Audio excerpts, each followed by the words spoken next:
9 जून 2024 को एक बस करीबन 4-4:30 बजे निकलती है वैष्णो देवी से और उसका नेक्स्ट टारगेट होता है शिवखोरी।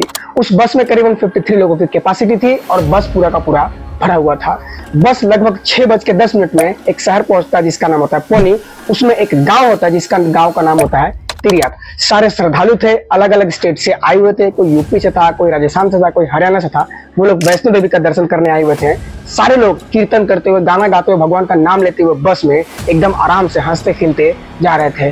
ठीक उसी दिन शाम के 7 बजे हमारे भारत के प्रधानमंत्री श्री नरेंद्र मोदी जी का तीसरी बार शपथ ग्रहण था और शपथ ग्रहण से ठीक 45 मिनट पहले 6:15 में अचानक से अंधाधुंध टेररिस्ट ने फायरिंग करना चालू कर दिया उस बस में और वो बस एक ड्राइवर को पहली गोली जाके लग गई, जिसके कारण बस आउट ऑफ कंट्रोल हो गया और वो बस खाई में जाके गिरा। और उन दरिंदों का इतना भी दया नहीं आया कि वो खाई में जाके गिरने के बाद भी कंटिन्यू गोली चलाते रहे। उसके अंदर बैठे लोग जब रेस्क्यू किया गया, जब वहां से दरिंदे निकल के चले गए, टेररिस्ट निकल के चले गए, तो पता चला कि लगभग 9 लोगों की मृत्यु हो चुकी है। उसमें 3 महिलाएं थी और एक 2 साल का बच्चा था जिसका जान चला गया था। जब वहां से निकला तो यूपी के एक ने बताया कि किस तरीके से जब गोली चल रही थी तो वो लोग एकदम चुपचाप बैठे हुए थे अपने जान बचाने के लिए, ताकि टेररिस्ट जाए तब जाके कुछ करें। इतना दरिंदार, आखिर ये इंडिया का इंटेलिजेंस फेलर है जिसके कारण इतनी बड़ी हादसा हो चुकी है। लेकिन सवाल ये उठता है कि ये किया कौन है? तो इसके करने के पीछे का एक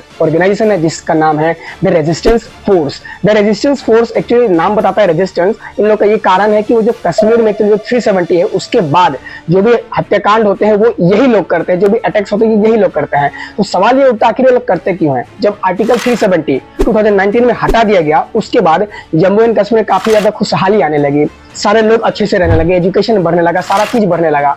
आप एक डेटा देखेंगे लास्ट ईयर का डेटा, तो लास्ट ईयर में लगभग 1.5 करोड़ लोग वहां गए हुए हैं और ये पिछले 1947 से सबसे ज्यादा है। इसके कारण जो जम्मू कश्मीर का जीडीपी है वो लगभग 8% से ज्यादा टूरिज्म सेक्टर से आना चालू हो गया है और ये इंडिया के लिए बहुत बड़ा गुड न्यूज है। लेकिन टेररिस्ट ये नहीं चाहते हैं क्योंकि उन लोगों का जो टेररिस्ट ऑर्गेनाइजेशन है उसमें जम्मू एंड कश्मीर से जो लड़के थे वो आना कम हो चुके हैं और उन लोगों का एक कहीं ना कहीं नेगेटिव इन्फ्लुएंस हो रहा है। जब से आर्टिकल 370 को हटाया गया है, करीबन 4 साल हो चुके हैं, उसके बाद से जम्मू एंड कश्मीर में काफी ज्यादा इन्वेस्टमेंट आने लगा है। वहाँ का इंफ्रास्ट्रक्चर बहुत बढ़ गया है और वहाँ पे नई नई बिजनेस अपॉर्चुनिटी आ रही है। इसी के साथ आप अगर कश्मीर का 2019 के बाद का जीएसडीपी देखेंगे, यानी ग्रोस स्टेट डोमेस्टिक प्रोडक्शन, वो करीबन 2019 के पहले 1 लाख करोड़ तक का ही था और आज 4 साल के अंदर वो लगभग 2.25 लाख करोड़ तक पहुंच गया है। और एक इकोनॉमिक फोरम का 2022-23 का जब सर्वे हुआ था तो उसमें यूनियन टेरिटरी ने बताया था कि जम्मू एंड कश्मीर का जो जीएसडीपी है वो आने वाले 5 साल में और डबल हो जाएगा, यानी करीबन 5 लाख करोड़ तक पहुंच जाएगा।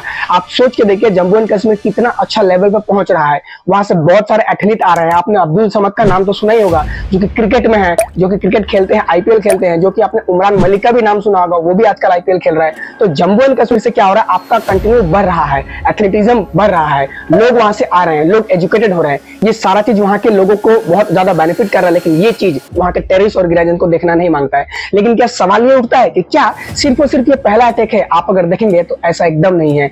इससे पहले ऑलरेडी एक अमरनाथ में एक अटैक हो चुका था, अनंतनाग में। वहां पे करीबन 7 लोग मर गए थे टेररिस्ट अटैक के कारण और लगभग 19 लोग जख्मी हो गए थे। इसके बाद बहुत सारे अटैक हुए हैं। आप अगर 2020 में देखेंगे करीबन अप्रैल के आसपास, तो वहां पे 4 सीआरपीएफ जवान शहीद हो गए टेररिस्ट अटैक में, वहां पे मारे गए।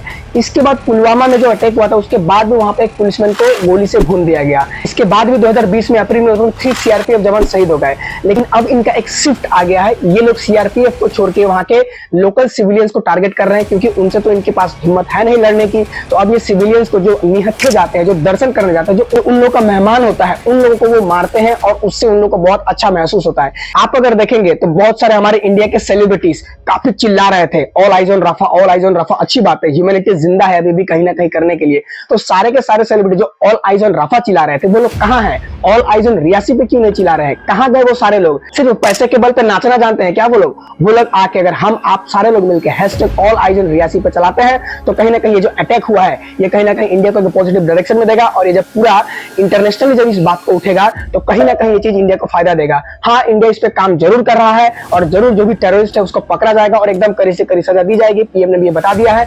अब ये मेरा रिक्वेस्ट है सबसे, हम लोग मिलके इंडियन इंटेलिजेंस को इतना ताकतवर बनना है कि ऐसा अटैक कभी ना हो और कभी इंडिया को ऐसा हमला ना झेलना पड़े, वरना इतिहास में ना जाने कितने हुए हैं और ना जाने आने वाले समय में कितने हमले होंगे और इससे हमारा आपका सारे देश का नुकसान है। और अगर देश को बांटना है तो इसी चीज से देश को बांटा जा सकता है, ये उनको भी पता है। तो हमें एक साथ मिलकर आगे बढ़ना है और एक साथ मिलकर इस देश को बनाए रखना है और हमारे देश के इकोनॉमी को आगे ले जाते रहना है ताकि देश हमारा मजबूत रहे। ये वीडियो पूरा देखने के लिए थैंक यू सो मच।